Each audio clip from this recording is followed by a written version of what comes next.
জেলখানায় বসেই মোবাইলে কথা বলছেন তৌহিদ আফ্রিদি। কেমন আছো? এই তো ভালো, তুমি কেমন আছো? হ্যাঁ হ্যাঁ, ওই যে আপু। আল্লাহ ভালো রাখছে। আইন কি সবার জন্য সমান? লোহার গেট, উঁচু দেয়াল আর কঠোর নিরাপত্তা, যে জায়গার নাম জেলখানা। এখানে থাকার কথা বাইরের পৃথিবী থেকে সম্পূর্ণ বিচ্ছিন্ন জীবন, কিন্তু অভিযোগ উঠেছে জেলের ভেতরে বসেই মোবাইলে কথা বলছেন তৌহিদ আফ্রিদি। ভালো, তুমি কেমন আছো? কারাগারের ভেতরে যেখানে মোবাইল সম্পূর্ণ নিষিদ্ধ, সেখানে প্রশ্ন উঠছে এই মোবাইল এলো কিভাবে? আইন কি সত্যি সবার জন্য সমান, নাকি প্রভাবশালীদের জন্য আলাদা নিয়ম চলে? চলুন এবার শুনে নেওয়া যাক সেই মোবাইল কথোপকথনের অংশ। কেমন আছো? এই তো ভালো, তুমি কেমন আছো? হ্যাঁ হ্যাঁ, ওই যে আপু। আল্লাহ ভালো রাখছে। বাবু কি করে? বাবু ঘুমাইতেছে। আমার কি কিছু আছে? বাচ্চাটা দেখতে পারলাম না, বাচ্চাটা জন্মের সময় ছিলাম না, ওর সামনে মুসলিম হবে ওইটা করতে পারলাম না।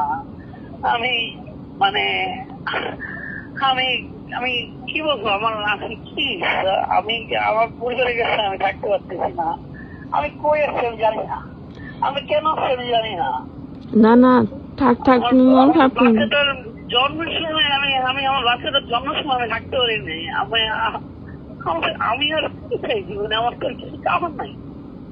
হ্যাঁ, থাক, তুমি মন খারাপ করো না, ভাগ্য খারাপ, এখন আর কি করবা?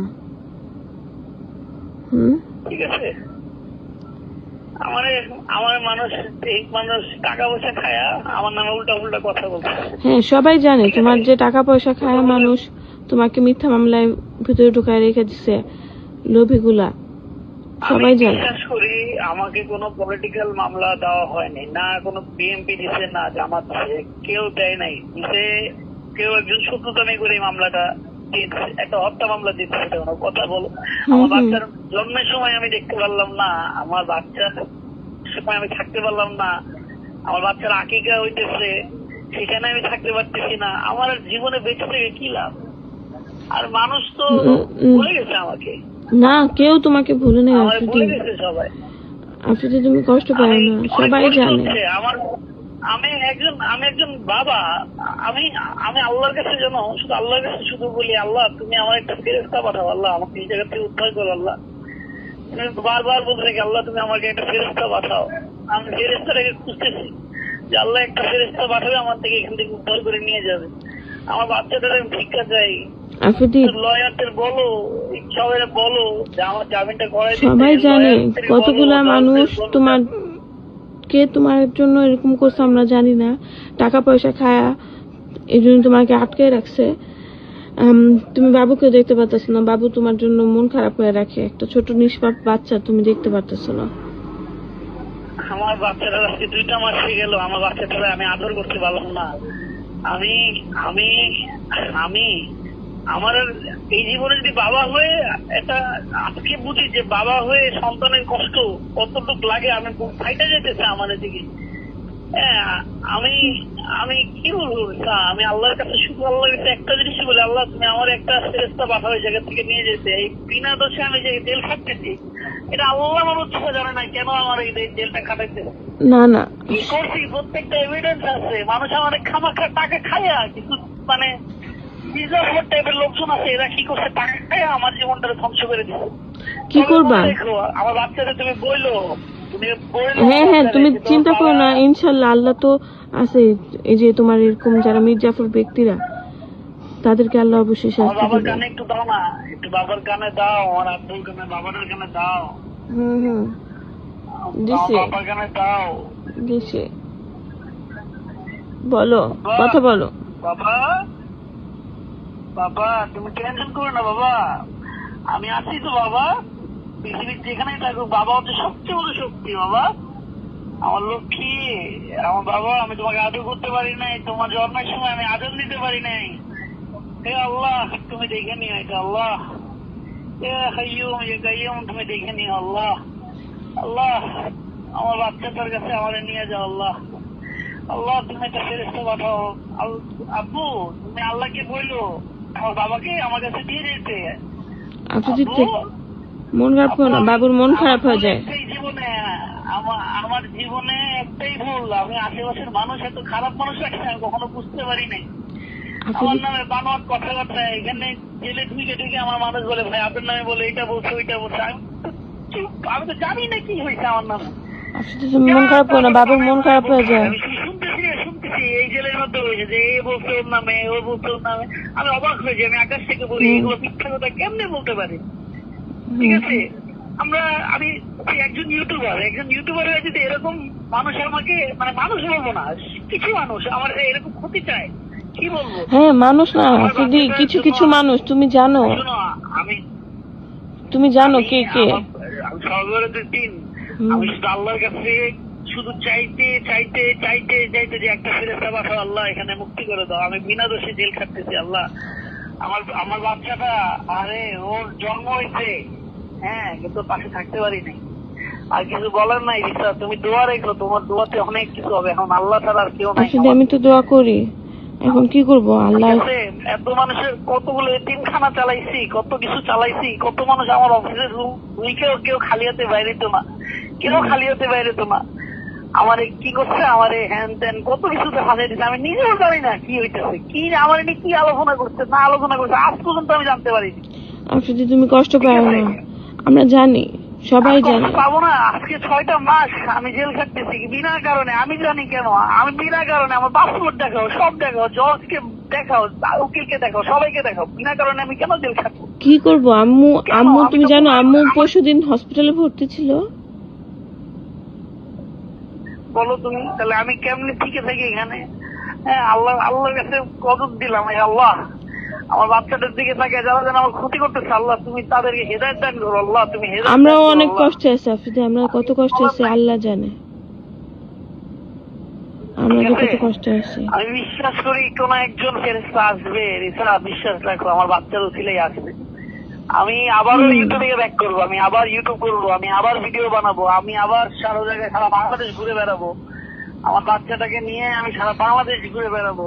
আমার বাচ্চাটাকে আমি আদর করতে পারলাম না, ওই মুসলমান বানাইতে পারতেছি না, আমি না থাকি কেমনে কি আকিকা দিতে পারতেছি না।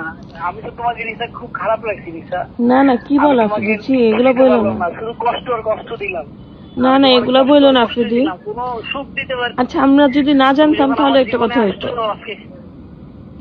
আফ্রিদি এগুলো বলো না। জীবনে যখন আসছো, ঠিক আছে, আমি তখনই আমি তোমার খুশি দিতে পারি নাই, তোমার কোথাও নিয়ে যেতে পারি নাই, মানুষ কি মনে করবে হ্যান ত্যান এগুলো চিন্তা করে দিছে না আফ্রিদি এগুলো বলো না, আমরা তো জানি আফ্রিদি তোমাকে যে আমি তোমার নিয়ে তোমাকে তো মিথ্যা মামলায় আটকে রাখছে, তো আমি জানি আফ্রিদি নিয়ে যাবো তোমাকে, আমি নিয়ত করছি। তুমি এটা নিয়ে কষ্ট পাও না আফ্রিদি, আমি তো জানি ইনশাআল্লাহ, তুমি চিন্তা করো না। জন্য আমার এবং আমি একটা কথা বলি, তুমি আমার ফ্যানদেরকে বইলো ওদেরকে আমার ভুলে যেতে না, আমি আছি, আমি এখনো বেঁচে আছি, ওদেরকে বইলো। আমি কেউ তোমাকে ভুলে নাই আফ্রিদি, কেউ ভুলে নাই, তুমি বের হয়ে আসলে দেখতে পারবা, কেউ ভুলে নাই তোমাকে। আমি আবারও সেই কিং এর মতোই করেই আসবো, কোন ফেরেশতা আমাকে এসে নিয়ে যাবে, আমি বিশ্বাস করি কোন ফেরেশতা এসে আমাকে নিয়ে যাবে। আমি আমার এখানে আটকে রাখছে, আমি জানি না কারা, আমি জানি এটা কোন রাজনৈতিক ভাবে কেউ আটকাচ্ছে না, এটা কেউ একজন পরিকল্পনা করে আটকাইছে, কোন রাজনৈতিক ভাবে না, আমি বিশ্বাস করি না। না তুমি চিন্তা করো না, থাক। কথা বলি তোমার, শোনো বেশিক্ষণ আর নাই। বাবুর দিকে খেয়াল রাখো, বাবুর কিছু লাগলে তুমি অফিসে বললো, যেকোনো কিছু আম্মুর শরীরের দিকে খেয়াল রাখো, রমিয়াপুর দিকে খেয়াল রাখো। রিসা আম্মু অনেক অসুস্থ, সবাই অসুস্থ আফ্রিদি, রমিয়াপু অসুস্থ, সবাই অসুস্থ। আমি আল্লাহর কাছে দোয়া করতেছি, আল্লাহ একটা ফেরেশতা পাঠাবে, তুমি লেখা রাখো আমার কথা, লেখা রাখো। হ্যাঁ আমরা তোমার জন্য দোয়া করি, তুমি সবার জন্য দোয়া করো। তুমি সময় শেষ, জামিন যাতে হয় তাড়াতাড়ি, এটা একটু লয়ারদের সাথে কথা বলো যে কেন আমি এইভাবে আটকে আছি, আমার পাসপোর্ট দেখাও, আমি ছিলাম না দেশে, এটা দেখাও, আমি তো নিজে স্বেচ্ছায় দেশে আসছি। তোমাকে ফাঁসায় রাখছে, এখন আমরা কিভাবে বের করব? আল্লাহ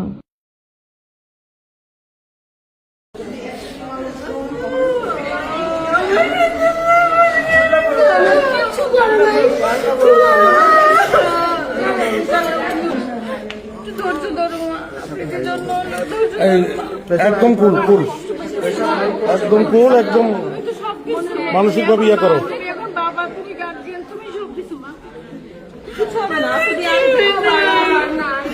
আমার আব্বু নাই,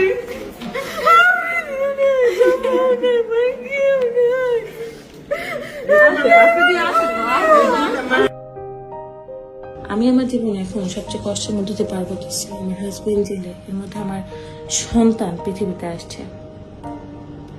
একজন নারীর জীবনে তার সন্তান জন্মের সময় তার হাজবেন্ডকে পাশে পাওয়াটা সবচেয়ে গুরুত্বপূর্ণ মুহূর্ত, কিন্তু আমি আমার সন্তান জন্মের সময় আমার হাজবেন্ডকে পাশে পাইনি। আমার হাজবেন্ড আসতে পারে নাই, সে আমার হাত ধরতে পারে নাই, হাত ধরে আমাকে সাহস দিতে পারে নাই, কষ্টগুলো ভাগ করে নিতে পারে নাই।